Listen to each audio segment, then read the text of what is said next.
talking about rebranding the big, beautiful bill now that it's law and with a midterm election coming up. Joining me now is Newt Gingrich, former Speaker of the House, Fox News contributor, and author of Trump's Triumph, America's Greatest Comeback.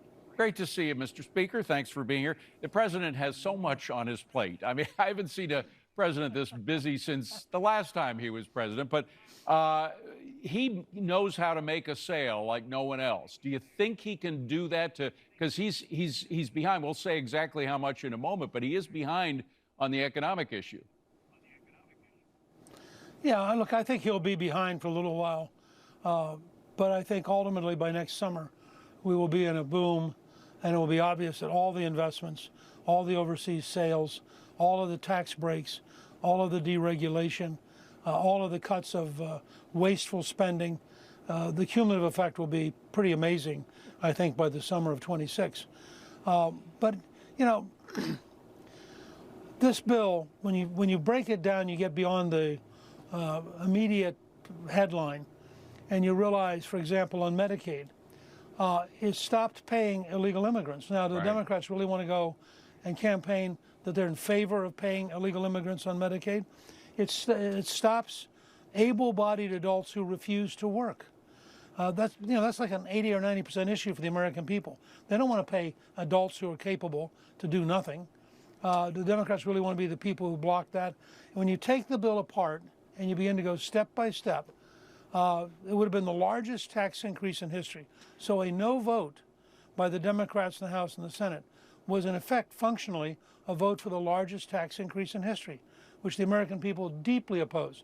And I think you just have to take the bill step by step, walk people through it, which, you know, I think can be done. And I think the people at Ways and Means in the House, for example, have done a brilliant job of putting together in a whole series of press releases and speeches exactly how powerful this bill is going to be. Well,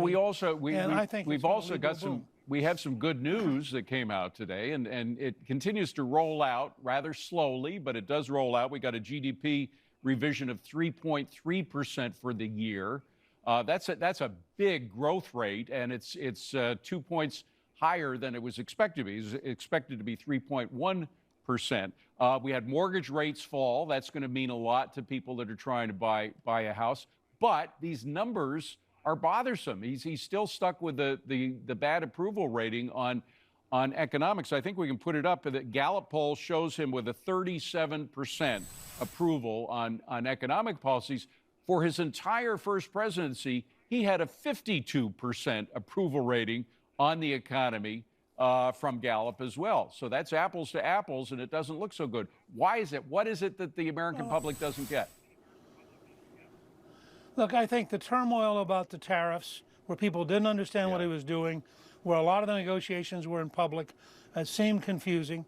I think the Democrats ran an all-out, and so did most of the propaganda media of the left, ran an all-out campaign to try to smear the bill and to make it look bad.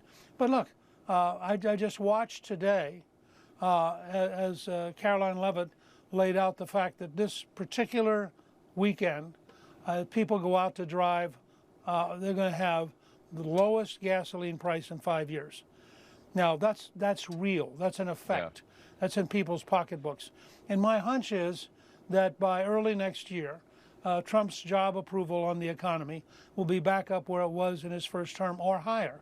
Because I just believe it's a matter of fundamentals. When you have things like reducing, it took 39 years to depreciate a factory. Under the new bill for the next 6 years, it takes 1 year. Right. So the incentive to go out and build, for example, the new computing centers is going to be just enormous. What about, he talks about providing simplification, make the whole thing simple.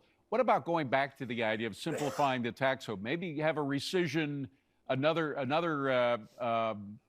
attempt at rebranding and sort of tweaking the tax bill to get rid of some of the tax brackets. We still have 7 tax brackets. It's enormously complex. Maybe get that down to 3 or something. You know, I participated in that with Reagan. He had a first big tax cut bill in '81. Then he came back, and we passed a huge tax simplification bill late in his term that was very effective and that clearly helped accelerate economic growth. And that's the key to all this. Not to sound like Larry Kudlow, but it's true. If you can get the economy growing, if you can get people going to work, you take them off of food stamps, you take them off of welfare, you take them off of other government dependencies, have them earning a living and paying taxes. You change the whole long-term perspective of the country. And I think that's got to be a key to this. And I like the idea, probably not before the election in 26, but certainly in 27, 28, looking seriously at a second big tax bill that would dramatically simplify the code. And I think, by the way, the American people would love to have a much simpler tax code. Yeah, and on the rescission side, I said rescissions instead of, I should have said reconciliation, but there is still the questions about rescissions, and in particular pocket rescissions, which is a rather complex vehicle to have the president essentially do something like a line item veto.